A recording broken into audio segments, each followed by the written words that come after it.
嘅時候咧，自然你可以好冷靜咁樣去處理、去面對你面前嘅工作啦，係啦，你要嗰個臨場表現即刻出嚟啦，要做得好好啦。咁而講緊咧，如果細啲嘅小朋友啦，係啦，小朋友有時咧佢哋學習困難啦，I mean 係佢哋可能有啲唔夠專心啊，專注力唔夠啊，其實我哋都可以用花精去幫到佢。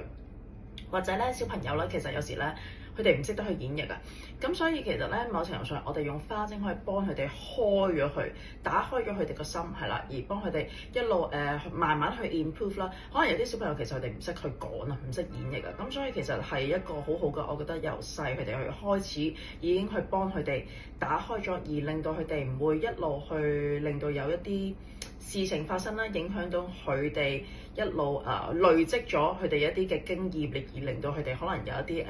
變咗唔開心啊，各樣嘅問題衍生出現啦。而講緊大人其實咧就更加多嘅問題啦，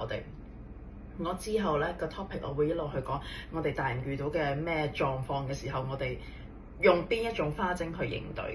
嘅。咁而講緊大人我哋用嘅好處其實咧就係幫我哋去修飾翻我哋啦。咁好老實講，我哋有壓力嘅時候，咁大家最中意做咩啊？可能係行街買嘢啊，係啦，或者去沉醉住去一啲打機啊、飲酒啊，係啦，一啲唔好嘅壞習慣啦。其實我哋會一路沉溺落去。咁而花精已經係一個好好嘅一個方法啦，去幫助我哋去帶翻我哋上嚟，去令到我哋去翻個平衡，而令到我哋唔會失衡咯，係啦。咁嗰個好處食完同埋最好咧，其實佢哋唔會反彈。咁所以其實好多時你有啲特別嘅狀況嘅時候，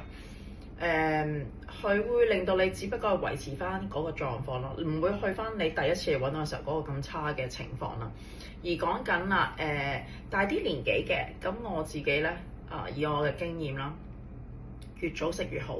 因為你個人年紀越大，你所累積嘅問題係越嚟越多，而你只不過會令到自己個身體或者心靈上咧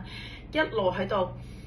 增加上去，而你唔識得去解決，咁所以咧去到嗰個位嘅時候就已經係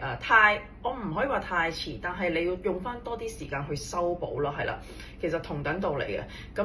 我都話啦，我哋其實好多嘢慢慢拆嘅，好似去 as 一個 concept 就好似個洋葱咁樣，我哋幫我哋一層一層咁樣去拆，咁而最終咧都係咧食花精，其實點樣就係可以幫我哋喺個靈魂層面上啦，係啦，我哋嘅身體層面上啦、心靈上啦，令到我哋可以